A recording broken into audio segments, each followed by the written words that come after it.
the Exodus Companies podcast. My name is Jared. I am the CEO and founder of the Exodus Companies. This is a movement from culture to build community.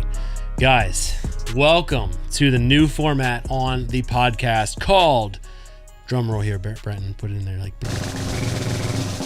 headline hunting. And the reason this is called headline hunting is it's sort of a play on words. We are out here headhunting for the truth. We are trying to dismantle the absolute BS that has been thrown in front of us by the media to intentionally confuse us and manipulate us to make certain actions. But before we do that, Brenton, how are you doing today? Well, I was doing good. You tasked me with finding bad articles, so that kind of puts a little damper on the mood, Yeah. you know? Yeah, well, somebody has to do it. So we'll all write into history that Brenton has suffered for the cause. CNN, Washington Post, New York Times, all the good ones, the good ones. So the surest way to get brain cancer is to look at MSNBC, CNN, CBC, any major global news channel. But no, for real, in your world, in Exodus Companies, how's everything going right now? Very good. Yeah, I would say we're off to a good start. So for anybody who doesn't really know you, I mean, you've been on a couple podcasts at this point, but why don't you give them like the cool guy like rundown of what you do? Cool guy rundown. Yeah. What do you do at Exodus Company? I mean, essentially, I'm like the media guy, so I do a lot of stuff, you know, video production, editing. I'm trying to think. Puts up with my crap. Yes, that's a big portion of the job, I would say. So like the job description is pretty long, but like 2/3 of that is you will put up with Jared's crap. Listen to Jared's like hairbrand ideas. Yeah, it's like a grayed out box. It just goes here. There's like lots of shapes and stuff. You know, anybody that's been around me also knows that I'm super twitchy. Like, I don't know if anybody's ever noticed it, but like I always have a pen in my hand. And I'm like spinning it and I'm like sticking it up in my hat and stuff. And I think that I stress people out sometimes. I think it depends who it is. I mean, I'm sort of the same way. Yeah. Not as bad. Definitely not as bad. Respectfully. Nah, but Brent made a comment the other day in the office. I just was like, yeah, I'm kind of like, I feel like I'm ADHD sometimes. Like, yeah, you think? Obviously. It's like, hey, hold up a second. It's like when you point out a major flaw about yourself and your buddy's like, yeah, that's you. And you're like, no, hold on. Just like, at least have an intentional pause after that so that they, like think about it a little bit. Yeah. Like, no, I don't know. Yeah. Now that you say it, yeah, you are kind of. But he's like, no, yeah, that's you. Like, come on.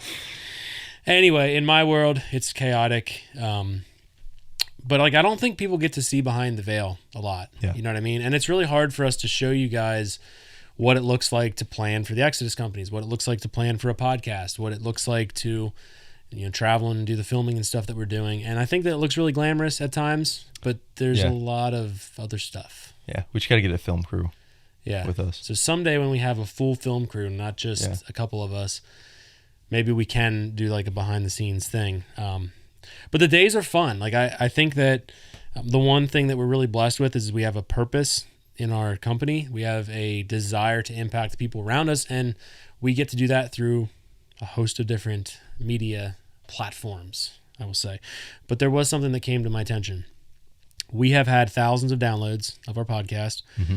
And what are we at, like 700 followers on Instagram? Yeah, we're almost 700. Okay, well, that's pretty weak. Yeah, it is. So you guys need to do better. That's what it comes down to. Just do better. Yeah. That's like, this should be titled Do Better episode.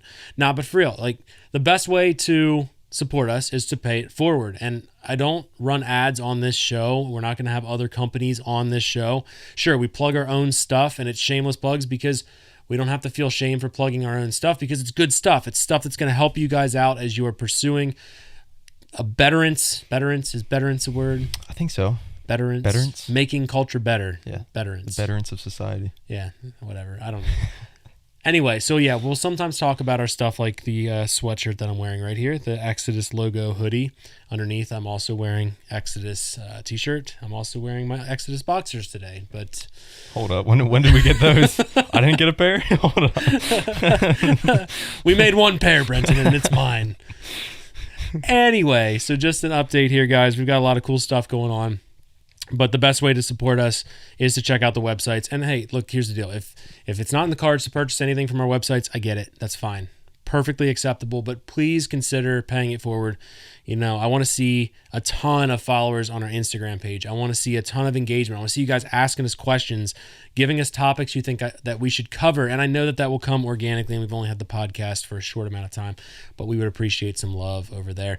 But the basic premise and the housekeeping rules of headline hunting is Brenton has painstakingly found articles that he will read to me in some videos, and then I will give my take on them. And hopefully I have an intelligent take. If not, maybe we'll laugh at me. But I have not reviewed this content at this point. I'm scared. You should be. Okay, well, let's just get into it. So some backstory on this one. This one is from CBC News, Calgary. And essentially it is the news reporter interviewing a physician talking about influenza and the flu, and then what follows that season is stroke season. Oh man. Yeah. So stroke season. So it's not necessarily like heart attacks, but it's on the same level. So is Calgary like New Zealand or something like that? Or I'm gonna be honest, I didn't check. Okay. I was thinking about that. Minus 4 points for Brenton for not knowing where that's at. But hey, I believe it's. Don't even say it. Don't even say it. It's just gonna get worse. It's one of those things. It's like, all right, man, we already know you didn't do your research. However, anyway, guys, one of the things that we're going to start doing with the headline hunting episodes is we will put up a blog after the fact, or I guess in the description of the podcast. Yeah. We'll put links to these things so that you guys can actually see what we're referencing. There's no guarantee that they won't pull them down because they're pretty shameful. They should feel ashamed for some of the crap they put out. But anyway, let's see this beautiful video. We'll just watch the first 45 seconds. So what is this link between influenza, infection, and stroke? Yeah, I didn't know about this either until last year, but it turns out that after flu season, about 3 or 4 weeks later, there is a stroke season. And like you said, most of Canada is getting down off of a big hump of flu. So now we're starting to see more strokes. And a friend of one of my colleagues actually mentioned that at work the other day. Said, have you noticed how many strokes we're seeing? It's a lot more than usual, it feels like. So anecdotally, we're starting to see that. The good news is that getting your flu shot reduces your risk of stroke, according to a study from the University of Calgary right here back in November. What? You know what's funny why I was laughing is as soon as it switched to that guy, I was like, this guy looks like he had a stroke. Oh my gosh. I'm sorry. It just looks like he had a stroke. Oh, it's just so hard to take it seriously. Yeah, so like, are we really that stupid? I guess that's my question is. Yes, we are. Absolutely, we are that stupid. Guys, this has never been the case. Like, we are seeing in the news athletes that are just absolutely lights out, cardiac arrest, and that's not normal. Now, there were doctors, scientists, you know, I start to question the word scientist. Yeah, that's a sketchy term right there, scientist. It's like, are you though? Like, I made a vinegar and baking soda volcano when I was like 4, and it erupted really good. And like, I took a lot of time, and technically that's science. Right? Therefore, you're a scientist. I believe that I'm a scientist at this point. You know, I actually have an interesting backstory of where I worked in the past. Someday we should talk about that. Yes, we should. Because I worked around real scientists. Yeah. Someday. We'll talk about it. Yeah, we should talk about that. But at the end of the day, guys, this is what is happening. So there were doctors and scientists that came out at the beginning that said there is evidence of blood clotting happening from taking this vaccine. There's not enough testing that has been done with this vaccine, which all of us were saying the whole time. We were saying, hey, don't get that thing because there could be side effects. We weren't saying that there will be side effects. We were saying it wasn't tested properly to make sure that the people that were taking it wouldn't get some weird freaking disease and then keel over dead. And within months after administering all of these mass vaccines, there was already data coming out that was showing that blood clots were happening. And now we're seeing an increased number of deaths. We're seeing life insurance policies through the roof, and insurance companies are scrambling because of that. And there's a lot of data that will point to that. But this is caused by you know what, more than likely. Can I prove that? No, of course I can't prove that on paper because they're immune to showing you the things that would point to that data that would actually give you a clear picture of what you are putting inside of your body. And I think that we have to be very careful as a culture, because what happened was a mass fear-mongering campaign was unleashed at a level that we've never seen in our country. I mean, you remember it, you lived through it. Yeah. And you were in school still when it was going down, so like they were ratcheting mask down mandates. Oh yeah, mask mandates and stuff. And a lot of us consumed that fear-mongering propaganda, and it was terrifying. At the tops of your screens, you had the death counters. The newsreel was always about how many people were dying, how the hospitals are overrun. What they did was an abuse. What they did was steal your freedom. What they did was take away your choices in your own life for your own medical decisions.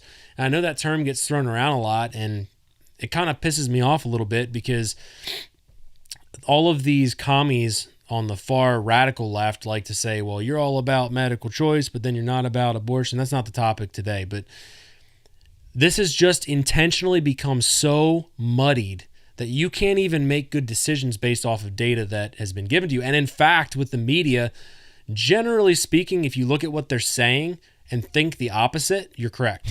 All you have to do is like a 180 flip. It's like a coin, you know what I mean? You flip the coin, lands the opposite side, you're correct. CNN says, hey, strokes are normal. Guess what? Strokes in people my age, that's not freaking normal. That's just not. I'm sorry. It's just not something that happens. When coroners are doing I forget. Autopsies. Do they do the autopsies, or is that somebody else? I don't even remember. Yeah. Whoever does the autopsies, when they're making reports of these like gelatin-like substances that are like 6 feet long coming out of people's arteries and veins, that's not normal, guys. Like, that is not normal. So the problem is we have a couple of different dynamics going on right now. We have people that are prideful and they're unwilling to say, hey, I got screwed over big time. And I think that we should address that as a country. And I don't think that we have to slam or make fun of people that got the shots, even though they were pretty abusive in the things that they said. You know, I had people giving me death threats because I didn't wear a mask and I wouldn't get a shot.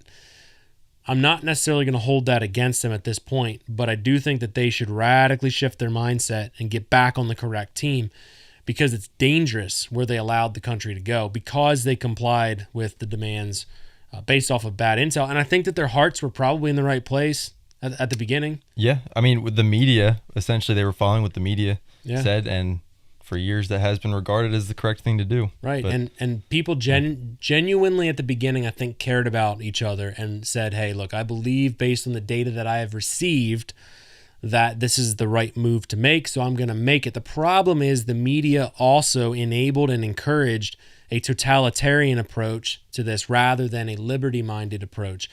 If it worked, you wouldn't have to be coerced into it. It would just work. They would share the data.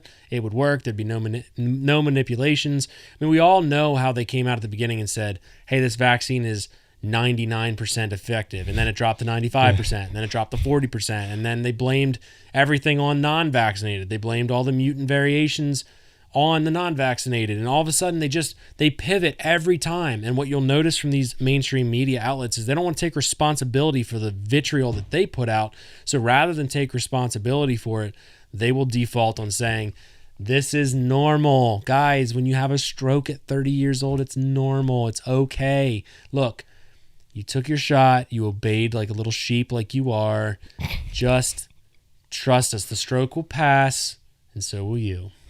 Anyway, I'm poking fun a little bit. But also the blame game is real, because when I was looking for these articles, and me and Josh were looking, and we came across some that we already talked about, so I didn't really put them in. But there's a lot of different articles on climate change. That's one of them. But also freezing temperatures. It's like total opposites to like climate change. Like it's warming up, and so like you have strokes and you have heart attacks, and they're like, oh, well, it's too cold, so you'll get heart attacks. But it's also too hot. Yeah. It's also not the vaccine. Yeah. Couldn't be that. Yeah, so I think that it's like a reality of mass confusion. I think that's the best way to put it, where the more talking bites that they can put out that confuse you from the initial topic to begin with, the more inclined you are to fight your neighbor. And just think of it this way. If you wanted to have complete control over people, one of the best ways to do that would just simply to make them hate their neighbor for whatever reason. It doesn't matter. It used to be skin color. It could be gender. It could be where you're from, what language you speak, whatever it is. if they can create a divide among the people, they can ultimately sneak their crap in, their legislation that absolutely just crushes our nation. They can funnel their billions of dollars over to Ukraine so they can money launder it and put it back in their pockets, which they are doing. But yeah, so it's like a mass confusion campaign that the entire premise of it, the whole reason behind it, is to just make it hard to understand what is even real. And there's a higher likelihood that we'll follow whatever dictate happens. Propaganda is a real thing, man. And it just seems like they're rolling the next thing, like they're rolling stuff on top of each other. Like, oh, you got the vaccines, so now there's the heart attacks, but that's another problem. That's climate change. So climate change is an issue, and they keep just adding on to that. They need a boogeyman.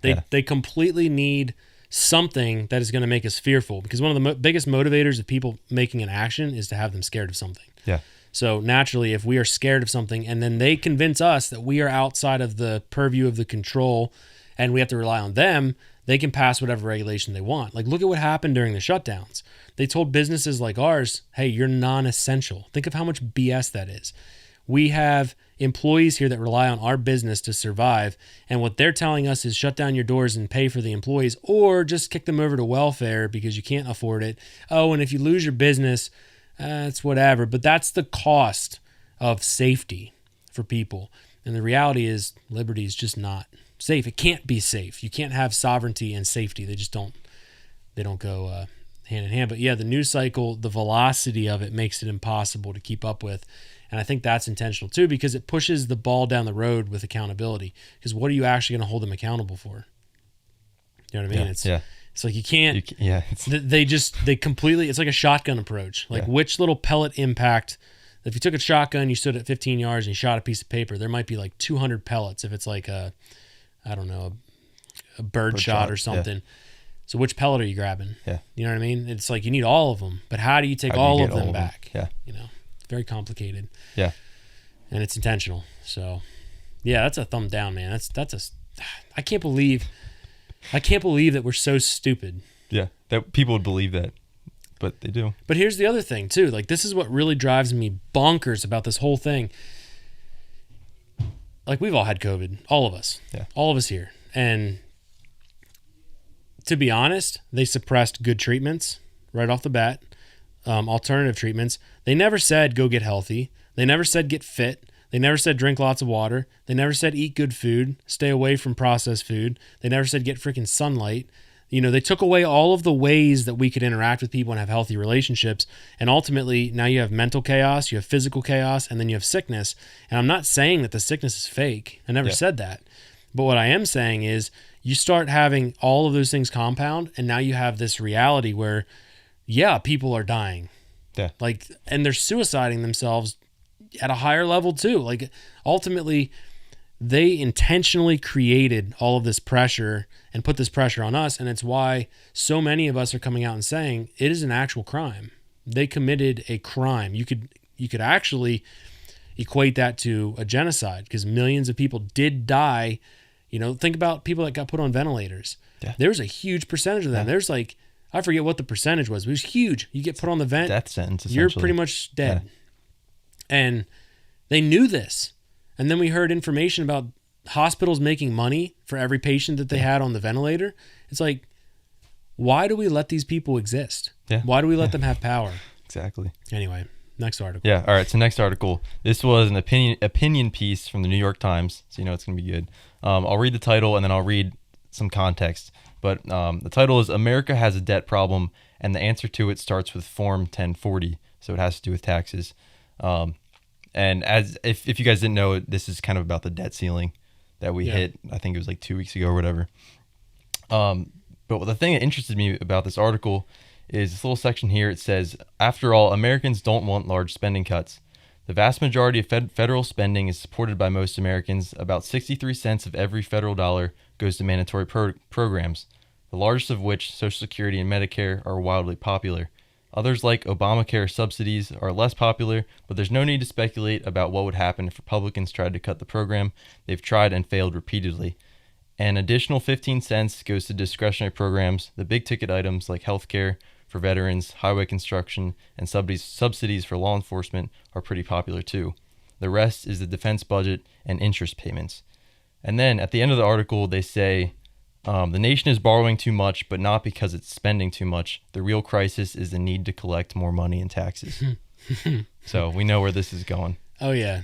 So you look at, I can only speak for myself. I'm not some immensely wealthy individual. I'm not worth tens of millions of dollars. Someday, yeah, I will be, but I'm not like the big giants in the world. So I'm just a dude. I'm a regular dude like everybody else listening to this podcast trying to make a business go. And I can tell you that just from a corporate structure that we have here to trying to navigate through all of the absolute crap that, you've heard me talk about a lot of it. You see behind the veil. You see how stressed out I get sometimes because I'm like, I've said it 100 times. When you start a business, everything that you face is set out to make you fail. Mm-hmm. Like you are overcoming every regulatory, every mandatory hurdle that exists, and it's most often the government. It's most often the things that the government puts in place that makes it nearly impossible for you to even have a profitable business to begin with. And so the whole idea of just taxing people more is just a pile of crap, is what it is. It's just absolute BS.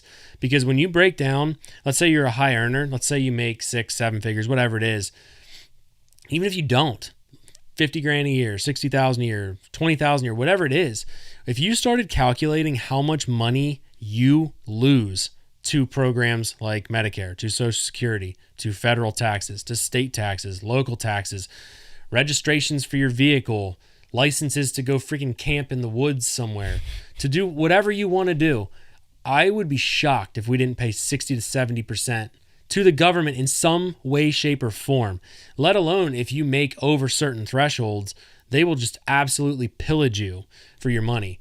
So do we have a spending problem? Oh yeah. In this country, we are financially, I was going to say the R word. Go for it. We are financially retarded in this country. We have personal debt that we can't control. We have a consumer problem where we cannot just stop spending money on crap we don't need. We chase this fake American dream where material possessions are what defines our success.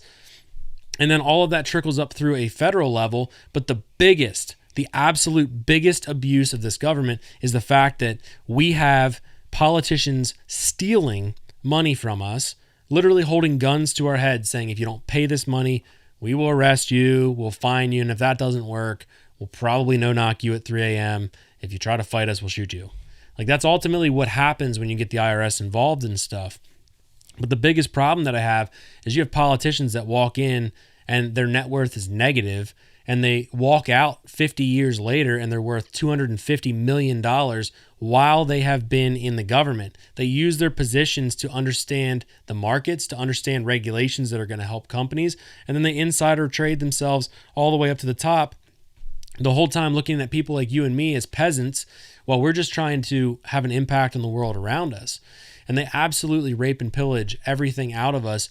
And on one side of their mouth, they laugh at their little cocktail parties while they're making tens of millions of dollars. And on the other side of their mouth, they're saying how they want to tax the rich, but it's always a ploy to get more money out of lower and middle class. It's never a ploy to tax the rich, because the reality is, even at the phase that I'm in, we play the game to figure out where we can reinvest money, so we're not just handing it all over to the federal government. Everybody who has any level of wisdom or prudence will do that, because we do not want to just hand money to the federal government. We want to invest it in our team. We want to invest it in our business. We have other investments and assets that we're going to build as we build this thing so that we can actually put them to work and not just pay the government for everything. But it's a crime. Yeah. It's an absolute crime. And then on top of that, these same politicians will send tens of billions of dollars over to Ukraine, which we shouldn't even be involved in. I was going to say, like they're also funneling money through foreign wars all the time.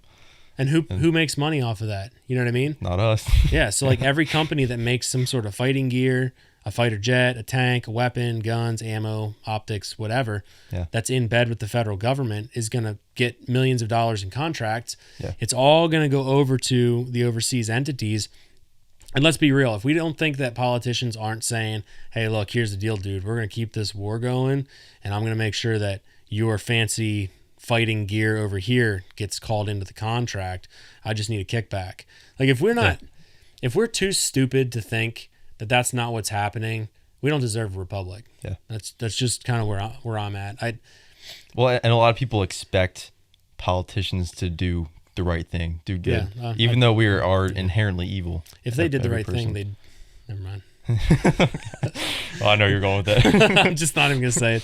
We're not going there. But along with the debt ceiling, also in this article, they say raising the ceiling ought to be a formality since it simply allows the government to meet the obligations Congress has already approved. So they're essentially saying the debt ceiling should be useless, and you should be able to just keep spending because we said we wanted it, so we'll keep spending. So naturally, that allows them to continue printing money, and they will continue to inflate all of our making our money useless. Yeah, our currency is useless already. I mean, we look at the prices of things over the last couple of years, and it's no surprise. Yeah. Like, think about 2020, 2021, how much money they printed. And now we've got a war that we're fighting that they say we're not fighting. But now we're sending tanks. We're fighting. We're fighting. And on top of that, you look at like fiscally irresponsible moves like pulling out of the Middle East while leaving all the gear over there. Look, I'm going to say my personal position here. Yeah, the wars that we were involved in for the last 20 years in the Middle East was a crock of crap. It was like 100%. We also left billions of dollars of gear behind. Like, And what now the freak is they up get with that? free, they get free gear. So. Yeah, Yeah. It's like, I just want some of that gear. Yeah. Actually, I don't. I understand It's probably not that good. military gear is just freaking clapped. Yeah. I like my gear. I'll say, we probably have better. My guns are good. My nods are good. My armor's good. My vehicle's good, somewhat. All right, onward. All right, so this is actually an old video. So the World Economic Forum, and as you know, I'm pretty big into the World Economic Forum. Klaus Schwab. Schwab, Schwabby boy. Yeah, I just love seeing all the crap they're up to It's every the month. German accent. Isn't he German? I think it's German. Yeah, the German accent. Yeah, but they just met in Davos for 2023 for their annual. I don't even know what their you call song it. and dance. Like I saw him singing and dancing. It was cute. Oh, I should have brought that one up. Yeah, You know, that was a great one. Look, guys, here's the deal. When you think of who should lead anything, it should always be, I know it's a corny term, but the best and brightest. We have the dumbest, the absolute dumbest people. Like, the only thing that they're good at is being a leech. And yeah, it takes some special skills to be so vile, but that's what we have. We don't have the best and brightest. We don't have the smartest people running for anything. They are just the scum of the earth. Anyway. Yeah, so this is actually from last year's meeting, May 2022. But it's about you'll see it. But essentially, it's about a climate chip. So climate chip. Chip. Yeah, like to track you. Ooh, man, is this like social credit score kind of stuff? Kind of, yeah. Ooh, it's probably even better. So, yeah. Can't wait. We're developing through technology an ability for consumers to He looks measure like their a own real carbon footprint. high achiever. Yeah. What does that mean? That's where are they traveling? How are they traveling? What are they eating? What are they consuming on Can the you pause it platform? for a second? So, like, what about my Jeep? How do they, like, they hear that turbo diesel, that Mercedes Honestly, Benz? jail is probably the right answer. Jail. For you. Straight to jail. Yeah. Directly to jail. Demolition. Does that, like, raise my score or lower it? Jail? No, not the jail Jeep. part happens after the score gets lowered. Well, it's diesel, so it's dirty. It's really dirty. So that's okay. probably a negative at that point. Right to jail. Yeah, straight to jail. All right, keep playing. So, individual carbon footprint tracker. Stay tuned. We don't have it operational yet, but this is something that we're working on. That's pretty cool. Wow, That's yeah, awesome. An individual carbon footprint tracker. So I wonder if we could like embed one in Nancy Pelosi's face and just track like. Actually, like I would feel bad for any surgeon that has to touch Nancy Pelosi. I'm just saying. Like, do you think if you touched her, like, would her skin feel real, or would it like? I don't know. Have you ever played with like those foam balls that like when you squeeze them, they kind of hold their shape, but at the same time, like your finger almost goes through them. Just saying. Like, I feel That's like a good analogy. when I think of Nancy Pelosi, I think of like one of those squish balls, but it was like left out in the rain too long, and there's mold on it. Like there's a little thin crust of mold, but it's not too much. So like it still looks like the little squish ball, but if you touched it, like It would just fall apart. you know, like if you touch like, think of like a caramel apple. Like you pick it up off of the tray and like some of the caramel like stretches off.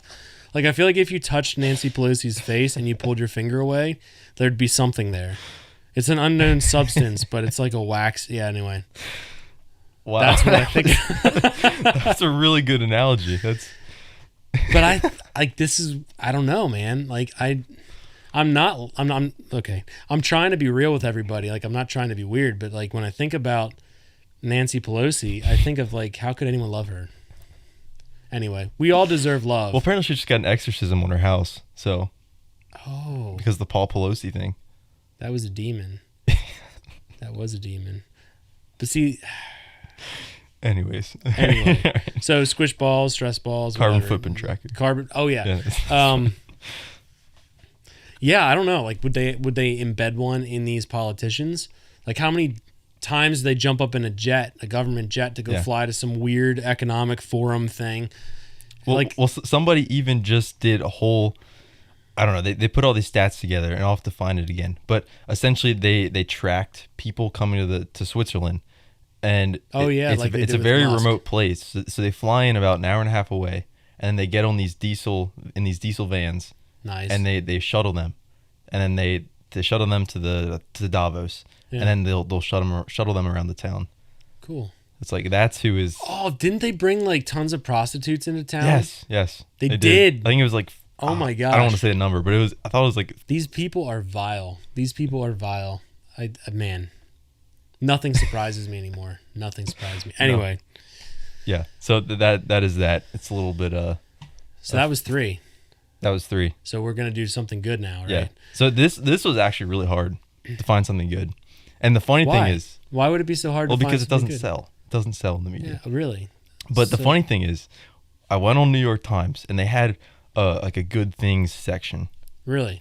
The last time they posted was in like late 2019. that was the last time they 2019 posted. golden era. Yeah. Everything else went to crap. Yeah. Like right after 2019. So nice. Yeah, it was actually really hard. So the best thing I could find, I'll just read the title here. This was I was about to say an opinion piece. It's not an opinion piece, but the title says gun sanctuary movement erupts. 61% of U.S. counties become 2A sanctuaries, which I thought was interesting because we were just talking on TA about pistol braces and about what are the sheriffs and what are the chiefs of police going to do in that situation. The reality is, like, okay, so this obviously is not a gun podcast, but firearms are the tool to hold back tyrants. Like, there's no other way to fight off tyrants. People will say, "Oh, you need an F-15." Dude, if I could talk like Biden right now, Biden said that. Yeah. I would be like, "Hey, you need an F-15." That sounded kind of like Trump, but anyway, come on, man, you need you need those F-22s. F-22s, man, come on, man.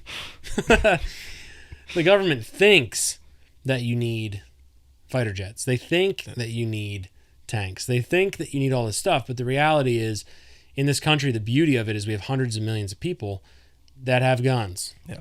Go try to weed them out. Like, you can't. Now, the firearm in and of itself is just an object, and more often than not, simple possession of that object is enough to keep tyrants at bay. But there are times when the federal government will come down and try to enforce federal law that infringes on the rights of the states. Now, the interesting aspect of it is you've got two sides of a coin here. The way that our republic is structured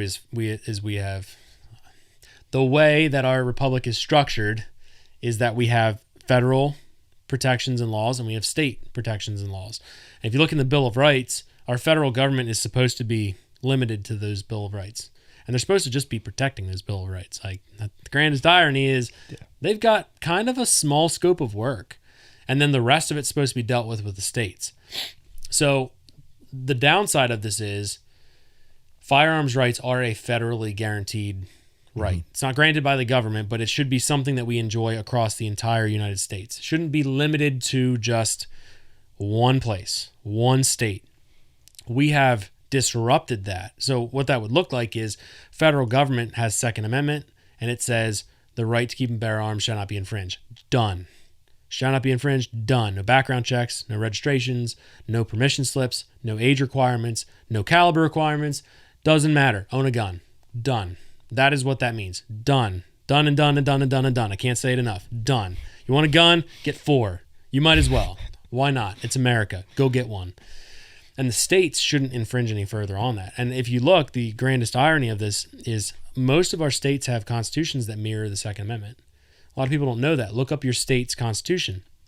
In my state, our constitution was actually ratified before the federal government actually ever existed. I don't remember the exact date, but it was around a decade before we ratified our federal constitution. But we have Article 1, Section 21, and it says, the right of the citizens to bear arms in defense of themselves and the state shall not be questioned. So that's pretty freaking strong there. Yeah. So the grand irony is many of these states that are very left, very progressive, very communist, have very strong gun laws, but if you look at their constitution, they also have their own state Second Amendment. But this is that one time where I agree that there should just be an encompassing understanding of the right, and the states can't freaking touch it. You cannot go to Illinois and have a different carry permit or carry permit scheme than, say, Pennsylvania. Like, you have a guaranteed human right to own firearms anywhere in the U.S. Any territory of the U.S., anywhere in the U.S., done. It's that simple. Now, because states have infringed on it, we have situations where state enforcement officers or even federal enforcement officers will come into the states and enforce these state laws that go directly against the rights of the people. So what states and counties have done is create sanctuaries where you'll have essentially the governing body of that state will say, okay, federal government, because you're overreaching, we're now exercising our 10th Amendment right as a state, which has been neutered largely over the years, but we're going to exercise our right as a state to say, screw you, we're going to govern our own. And that's where some of the states have like over-the-counter suppressors where you can, I think it's Texas that did that. Texas, yeah. So like you could go to a gun store, you would pass a background check, which is still baloney, but you would pass a background check, you could buy the can over the counter as long as you stay within the state. Again, don't quote me on Texas. I think it was Texas, but as long as you stayed within state boundaries, Texas says you're good to go. You don't need to do a Form 1, Form 4, anything. You're good to go. So it's an interesting topic because I think that on one hand, it's the right move, but it's kind of undermining this overall aspect of gun rights where it should be blanket across the top. So I have some concerns as we go into 2A sanctuaries. But when we look at where we're at and what we need to do, I think it's a solid move, and it's something we do. Like you heard me last week, I'm reaching out to our sheriffs, our chiefs of police, mayors, different people that I know that could stand up and say, hey, yeah, we're just not going to enforce unconstitutional laws. And you saw that with like the marijuana situation. We saw states have effectively made it nearly impossible or less enticing for federal agents to go after things like marijuana, even with simple possession. I think many states will still go after if your intent is to distribute and you're not a licensed dispensary. Yeah, I think there's a certain limit. Yeah, so like there's some weird stuff going on there, but that's another example. And I think that the gun world could probably learn a lot from the marijuana industry. Whether you like that or not, you're listening to the podcast. I'm not advocating that you go smoke weed or whatever you want to do. You guys are big kids that listen to this podcast. But what I am saying is they implemented a strategy. And again, we could debate, maybe another podcast will talk about that in depth, whether that's good, bad, who were the influencers, who pulled the levers. But we could learn a thing or two about how they enabled that across the country, because that is in direct violation to the federal government to this day. Yeah. So, yeah, I mean, that's interesting. I guess that's it for the articles for today. So, guys, this was the first time we've done a headline hunting. So I would appreciate some feedback on this. Again, we're not going to be able to keep up with every single article. Otherwise, Brenton will never, ever get anything done. He will be digging deep into the vault of CNN, and I have a feeling we will never get him back. Yeah. You will never be the same. Gone too far. I mean, we talked about Nancy Pelosi. We talked about gun rights. We talked about strokes. Strokes were a good one. So anyway, guys, all of the links to the articles will be in the description of the podcast. Definitely check them out. We're going to do that every episode that we do a Headline Hunter, just so you can see the articles for yourselves. I would encourage you to do that. And please consider paying this episode forward. If it makes sense to you, go on exoduscompanies.com. Check out our apparel. It's going to help you speak to the culture around you. And there's a lot of other stuff that we have going on all of our websites. We'd appreciate you checking it out. But again, the biggest way you can help us out is to spread the message of this podcast. Definitely subscribe to our YouTube channel and get on our Instagram page. We need to get that page pumped up. It's a private account because it's exclusive. We only want the best and brightest in there. No Pelosi's, please. None. We can't have it. Guys, we appreciate you. I'll catch you in the next episode. Thank you for listening to the Exodus Companies podcast. Consider supporting us by paying this episode forward. Share this episode with your friends and family. Subscribe to our YouTube channel and follow our social media pages. Subscribe to our newsletter for inside information, pre-released blogs, and much more. And consider our apparel so you can support what we do. And in return, our apparel will help you speak values and truth in the world around you. Join the Exodus. We will see you in the next episode.